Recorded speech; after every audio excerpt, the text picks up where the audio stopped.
Europe 1. Le grand direct des médias, Jean-Marc Morandini. Avec Nagui qui est notre invité ce matin. Bonjour Nagui.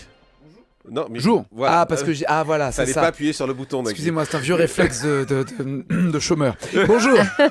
À l'époque où vous faisiez de la radio. Oui, voilà. Ici. Mais ça a changé les boutons. Ouais, c'est ça. Merci d'être avec nous. Beaucoup d'actualités. Les 20 ans de Taratata au Zénith de Paris. N'oubliez pas les paroles en prime samedi à 20h45, plus vos 2 jeux quotidiens. On va commencer par ça. On va commencer par dire un mot de l'Access, puisqu'on en parlait tout à l'heure également. Vous êtes quand même dans une sacrée galère. Hein. Ça va mieux cette semaine. Depuis lundi, il y a eu des ajustements qui ont été faits sur l'antenne, et que ce soit d'ailleurs Christophe Michalak avec Dans la peau d'un chef ou N'oubliez pas les paroles. Ça, et pardon, pas vraiment observer les autres émissions, mais en tout cas, nous, on grimpe petit à petit. Ça vous aide pas, en tout cas, ce qui se passe en Access. C'est le moins qu'on puisse dire. La grille, une grille de programme, c'est un château de cartes. Là, il est par terre. Il y a une carte, voilà. Il y a une carte qui est cornée, qui tremble, qui bouge, tout s'écroule. Et c'est un château de cartes dans le sens aussi où on met beaucoup de temps à le construire, et ça prend 1 seconde à être détruit. Donc cette fragilité-là, cette lourdeur aussi des grilles de programme, vous en savez quelque chose aussi à la radio, c'est pareil, ça nécessite des ajustements, c'est chirurgical, mais là apparemment la tendance est bonne, donc N'oubliez pas la parole, faisait 10-11% de part de marché à peu près l'année dernière, là vous êtes entre 8 et 9. On est à 9,5 là hier soir. Vous avez de la chance de venir aujourd'hui, 9,1%.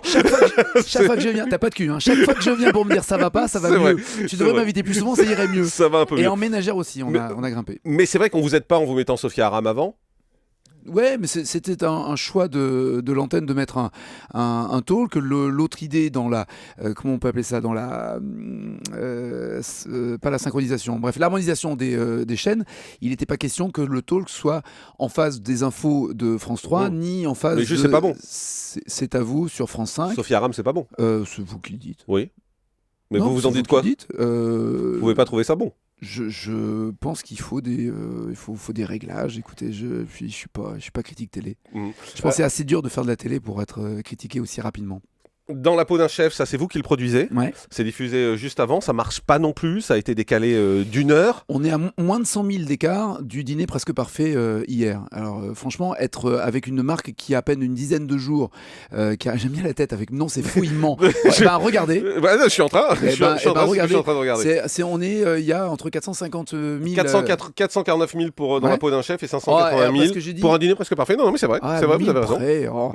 Non, donc on est pas loin. Et le dîner presque parfait est une marque qui existe depuis des années. Dans la peau d'un chef n'a que 2-3 semaines. Ça fait 6% de part de marché. Mais oui. Ça faisait 4%, ça faisait 3%. Ça s'appelle une tendance à la hausse. Voilà, quand on passe de 4 à 6, vous voulez rester optimiste, ça s'appelle plus 50%. Non, mais on se souvient que la direction de France 2 voulait 13% dans ce créneau horaire. On en est très loin, voilà.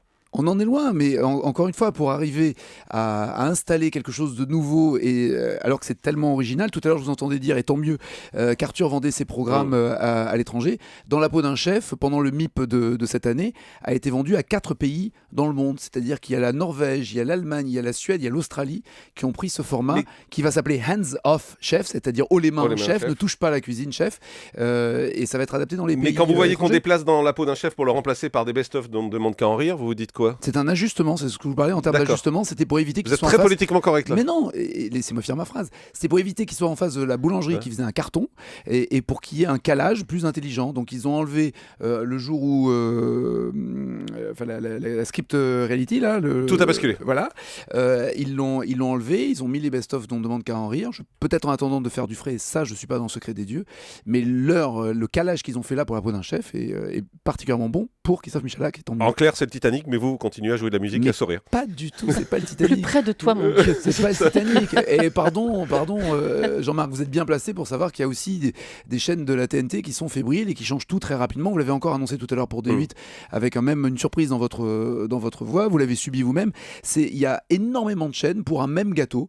Après, il faut peut-être que l'appétit de chaque chaîne se mette à la mesure de la nouvelle répartition du marché. Taratata revient au Zénith de Paris. Paris, grande fête. Demain soir, les 20 ans. Ce sera demain soir, qu'est-ce qui va se passer?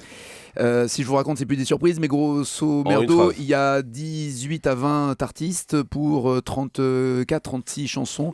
Chaque artiste fait une chanson, un duo, un trio. Ça, ils vont se mélanger non pas les pinceaux, mais les cordes vocales et les instruments.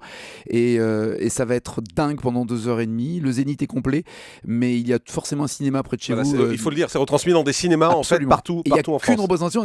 C'est pas un film qui passe au cinéma, parce que certains m'ont dit non, j'irai le voir au cinéma. Non, c'est que demain soir. En direct. Il faut aller Dans les ciné. sur patelive.com pour savoir quel est le cinéma qui le diffuse, et surtout avec un son en 5.1, un son tournant.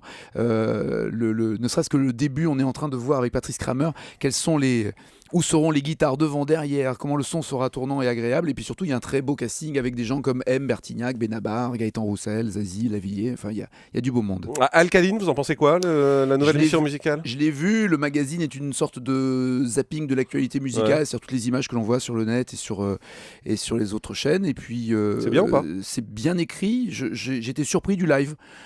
J'étais surpris d'un live sans public, ça m'a un peu étonné, mais ça doit être ça le concept. Et Alcaline, c'est bien? Le magazine?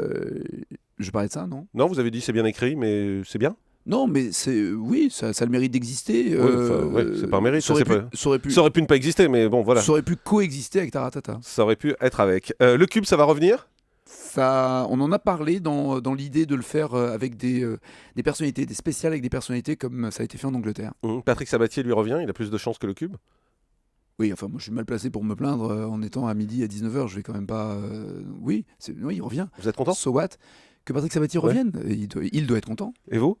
Je sais pas, j'ai pas encore vu. Bah, c'est son jeu habituel, hein. Ah, c'est une rediff? Non, enfin, il tourne des nouveaux. Ah, d'accord, très bien. Bah, Ouais. Oui, c'est bien. On avait entendu parler de Pop Show à un moment. Oui.